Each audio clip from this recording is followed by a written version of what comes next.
तो 2027 में जनगणना को लेकर ऐलान, जनगणना की अधिसूचना हुई जारी और उस पर क्या कुछ कह रहा है मिश्रा, सुन लेते हैं एक बार। और स्थानीय इकाई है, ये सभी एकीकृत तरीके से डिजास्टर का सामना करने के लिए आगे आए हैं और अब मोदी जी के नेतृत्व में एक कदम आगे बढ़कर समाज को जोड़ने का काम भी हम सफलतापूर्वक कर पाए हैं। और मुझे विश्वास है आने वाले 10 साल में हमारा हरेक युवा इस सेंस के साथ और मदद की वृत्ति के साथ डिजास्टर के सामने लड़ने के लिए तैयार खड़ा पाएंगे। इस प्रकार का तंत्र हम खड़ा करना चाहते हैं। मित्रों, पूर्व चेतावनी प्रणाली का विकास, इसमें भारत ने बहुत कुछ हासिल किया है। मैं डिटेल में जाना नहीं चाहता, पहले से ही 20 मिनट लेट चल रहे हैं। यथा समय पूर्व तैयारी, इसमें भी हमने कैलेंडर के साथ जोड़ दिया है उसको।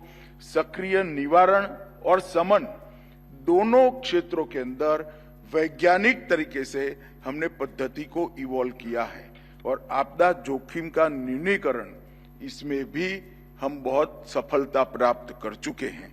मैं सिर्फ उदाहरण के लिए कहता हूं, इसमें किसी की टीका की बात नहीं है, पूरे राष्ट्र का ये अचीवमेंट है। 1999 में उड़ीसा में सुपर साइक्लोन आया था, 10,000 की मृत्यु हुई थी।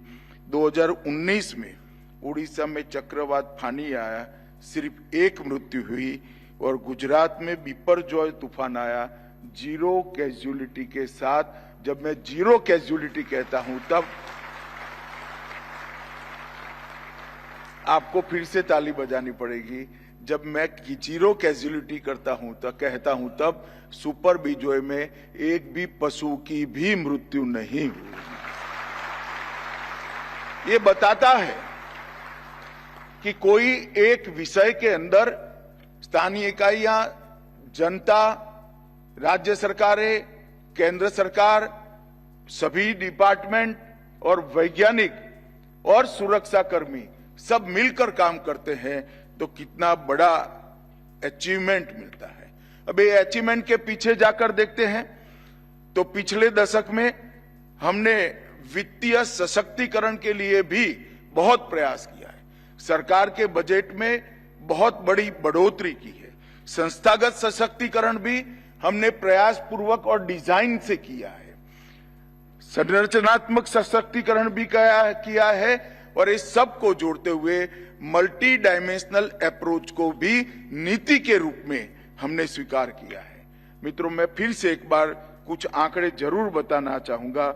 2004 से 14 तक एसडीआरएफ का बजट 38,000 करोड़ था।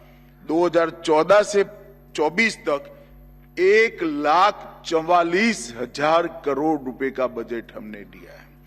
एनडीआरएफ का बजट 2004 से 14 तक 28,000 करोड़ था, अब 84,000 करोड़ हुआ है और कुल मिलाकर 66,000 करोड़ से बढ़कर 2 लाख करोड़, मतलब 3 गुना बढ़ाने का काम हमने किया है। ये जो वित्तीय सशक्तिकरण हुआ, इसने ये सारे प्रयास को गांव तक पहुंचाने में बड़ी सफलता प्राप्त की है और 15वें वित्त आयोग में 14वें वित्त आयोग के अनुपात में 4 गुना बजट की हमने बढ़ोतरी की है। और राष्ट्रीय स्तर पर भी पहली बार राष्ट्रीय आपदा जोखिम प्रबंधन कोष की हमने रचना की। 68,000 करोड़ की अलग राशि इसके लिए समर्पित की है। आज यहाँ पर 2 दिन का सेमिनार है। मैं सभी राहत कमिश्नरों को भी कुछ कहना चाहता हूं। कई सारे जिलों के जिला आपदा प्रबंधन योजना बनाना बाकी है। क्या हम तय कर सकते हैं कि यहां से जाने के बाद 90 दिन में हर जिला की अपने अपने राज्य में जिला आपदा प्रबंधन योजना बनाने का काम हम समाप्त कर दें?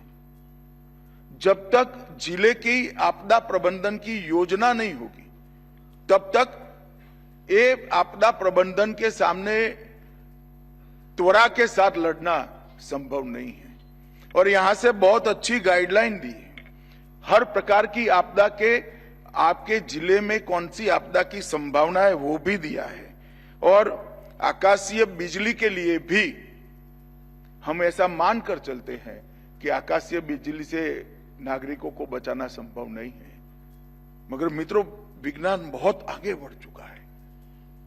बिजली की त्वरा से ज्यादा त्वरा हमारी बचाने की होती है तो हम नागरिकों को बचा सकते हैं।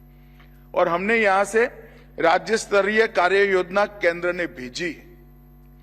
मेरा सभी से आग्रह है कि राज्य स्तरीय बिजली से आकाशीय बिजली की कार्य योजना को आप जल्दी बनाइए और सभी राज्यों और यूटी 90 दिन में इसको केंद्र के साथ साझा करें।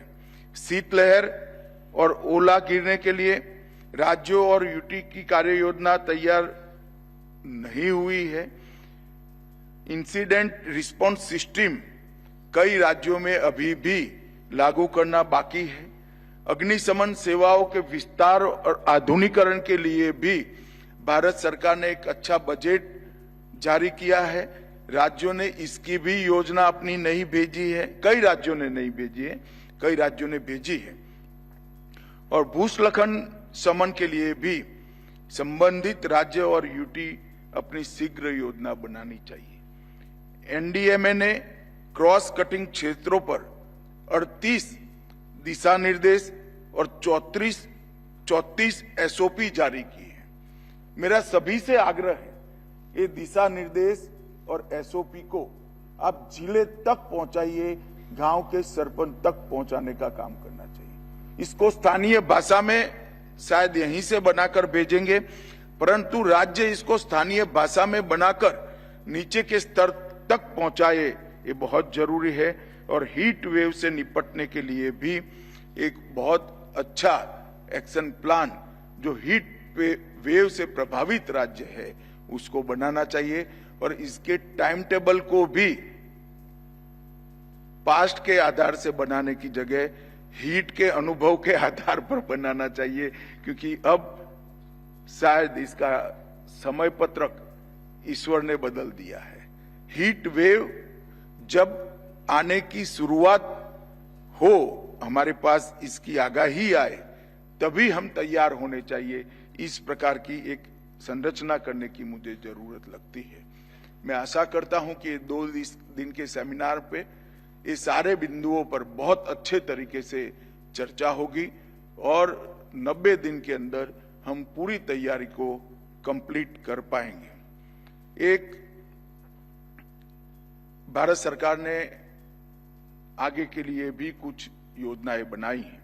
अंतर्राज्यीय मॉक ड्रिल को हम वार्षिक कार्यक्रम बनाना चाहते हैं, और मैं मानता हूं कि इसे राज्यों के सहायता के बगैर संभव नहीं है। कई सारे चक्रवात ऐसे होते हैं, कई सारे डिजास्टर ऐसे होते हैं जो अंतर्राज्यीय मॉक ड्रिल की जरूरत होती है, और ये करने के लिए हम राज्यों के सहायता के बगैर नहीं कर सकते हैं। आने वाले दिनों में हम इस पे आगे बढ़ना चाहते हैं।